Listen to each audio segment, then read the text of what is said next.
Today, I'm going to go over the top 5 best decks in Master Duel right now. And I'm also not alone, because my dog is having attachment issues. Are we gonna do a top 5 best decks? Are you a fan of Kashtira?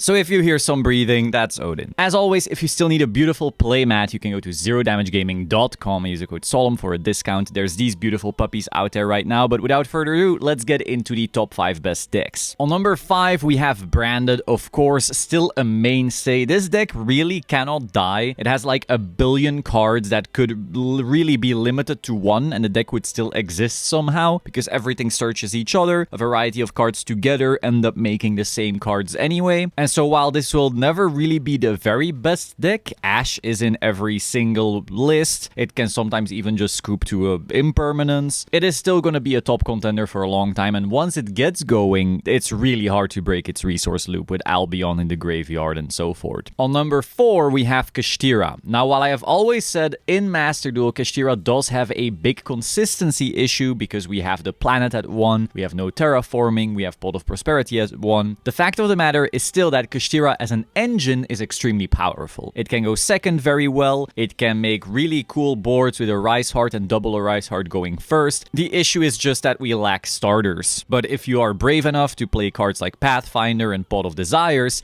this deck is still really good. Its only issue really is that right now Pearly is still very strong and this deck gets decimated by a good Pearly player. Now when we watched the Duelist Cup, of course, to try and see who would qualify for Master Duel Worlds, we also noticed that Kashtira really didn't do so hot, and this was to be expected. While your games might be faster, if all you face is Pearly all day, Kashtira is just gonna have a harder time. On number 3, we have Dragon Link. We saw some very strong players in the Duelist Cup also using Dragon Link to try and get that world title. This is one of the highest ceiling decks in the game, and kind of like Branded, it is also impossible to kill. They can keep on hitting cards in this deck, but as long as you are a good player, there are a million little things and new extenders and starters you can try and add, and then the deck will just keep on living. We saw it in the TCG where they put Chaos Space to 1 already, and the deck is still putting up results. Add to that the fact that they can run Bestials, and so whenever there's a meta where Bestials are good as hand traps, Dragon Link gets even better as a deck. Now right now in Master Duel, Bestials aren't that good in terms of hand traps because Pearly is one of the better decks. It doesn't really do anything against Kashtira, but regardless, the ceiling of this deck, the insane boards it puts up, and the fact that it can also go second pretty well, it can also fit a lot of hand traps. You can play this at a higher card count, maybe even you can play it at like 50. Some people have tried in the past to play it at 60 cards just to kind of dilute those bricks while still having a lot of starters and a lot of defensive cards. So Dragon Link, really phenomenal deck, especially if you are good at the deck. On number 2, we have Labyrinth. Labyrinth is basically the trap deck of the format, but this one's more interesting to me because a normal trap deck, at least back in the day, would just be set 4, pass, hope I do something. Maybe if you were Altergeist, you would do one thing more. Maybe you would normal summon one of your monsters and then do set 4, pass or something like that. But Labyrinth really can start playing in your opponent's turn, which is something that usually trap decks can't do. Usually they're a turn behind because your opponent plays, then it's your turn, then you need to set your traps, then you need to pass to your opponent, hope they can't get rid of the traps, and then you need to start flipping them. That slowness is what always made trap decks just a little worse than other decks, except for a couple exceptions, of course. But Labyrinth kind of just throws all of that out of the window and starts setting those traps instantly on turn 0 with those furnitures. They also have an incredibly strong game loop, and they're one of the few trap decks in history that can actually play a bunch of hand traps as well if the format calls for it. Now, sometimes the format doesn't call for it, but I think right now with Pearly in the format, it's probably a good idea to play Labyrinth with some Ashes, some Imperms, and Furniture Labyrinth just really allows you to do that. We also saw Labyrinth doing extremely well in that World's Qualification Duelist Cup, and so that's why I put it on number 2. Finally, on number 1, we have Pearly. Of course, I've been saying it, Pearly is the best deck, and by a landslide. A good Pearly player will just walk circles around virtually any deck in Master Duel right now. Another really good thing about Pearly and Master Duel is that Master Duel will not let you forget the the kinds of interactions you have. Pearly is a very complex deck, and every single card basically has like a billion hidden abilities, depending on you chaining to this quick play with your Xyz, and then the Xyz getting effects from the quick play being under it. There's a little interactions like these, and in real life, it can sometimes be easy to forget these. I know a lot of Pearly players who, when they first started playing the deck, were kind of mid. Sorry to say, it's just there's a lot of little things you can do, and it might not be obvious, and then when it's not obvious, you're playing a very weak deck. However, once you start properly utilizing all those little interactions, the deck just gets better and better and better. And Master Duel helps you not forget those. So it makes Pearly slightly easier to play while still being that very high ceiling, interesting, powerful deck. And so right now, the deck, like, it puts up the most unbreakable, ridiculous boards going first with Noir, or sometimes even double Noir, multiple draws, often into Max C, basically auto-winning you the game right there. And then going second, it can also break virtually any board. Pearly Happiness is just an insane card. You just keep on attacking into their board, keep on adding more cards to your hand, keep on making your tower bigger and bigger, and then you can drop like a double Noir on them, or a Noir with a Zeus, and so forth. And from there, it's just game over. This deck can go first, it can go second, it can play non-engine, it has a very powerful engine itself, high ceiling. This deck has everything. The only thing it really loses to is Dimensional Barrier. But because best of one, no one in their right mind is playing Dimensional Barrier, because that card is just going to be uber dead whenever you're going second. You could say, oh, I'm going to play it as a one-off and then search it with Thrust, but that still means your opponent has to hand trap you. And so all of these ifs and buts just make it so Pearly is really hard to counter, whilst also being incredibly powerful. It's a similar story for the board breakers. You might say, oh, a Kurikara or a Kaiju can break this board, but who actually wants to play Kurikara or Kaiju in their main deck when usually they're gonna have to go first? Now, some people might say, oh, but I will just blind second. The issue is that you might face other blind second decks, or you might face decks that put up actual unbreakable boards where your singular Kaiju or your singular Kurikara simply does nothing. So Pearly is the best deck by a landslide, and until this thing gets nuked, honestly, I see no change. Now, I do want to go over some more honorable mentions, because of course there are more decks than just these 5. First of all, we have Runic Stun. That's right, this deck still exists. If you checked out a Duelist Cup and you checked out a top 100, there were a couple people still being successful with Runic Stun.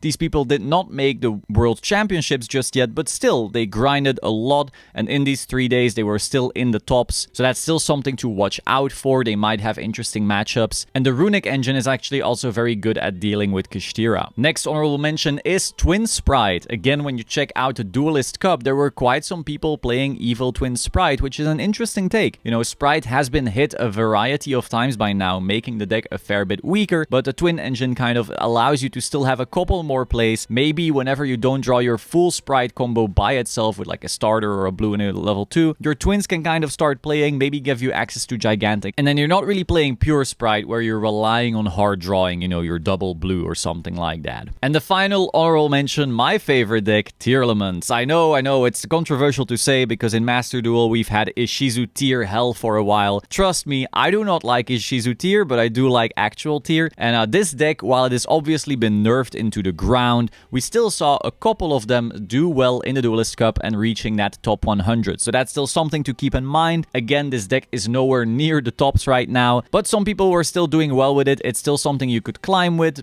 but you know, it's nowhere near the Ishizu era anymore, so you can just enjoy it as like some other type of pile deck. So that is all for today. Hope you found this very interesting. Like I said before, if you still want a beautiful playmat like this one or this one, you can go to zerodamagegaming.com and use the code Solemn for a discount. I absolutely love these designs, and they're also available as deck boxes. I will see you soon. Ciao.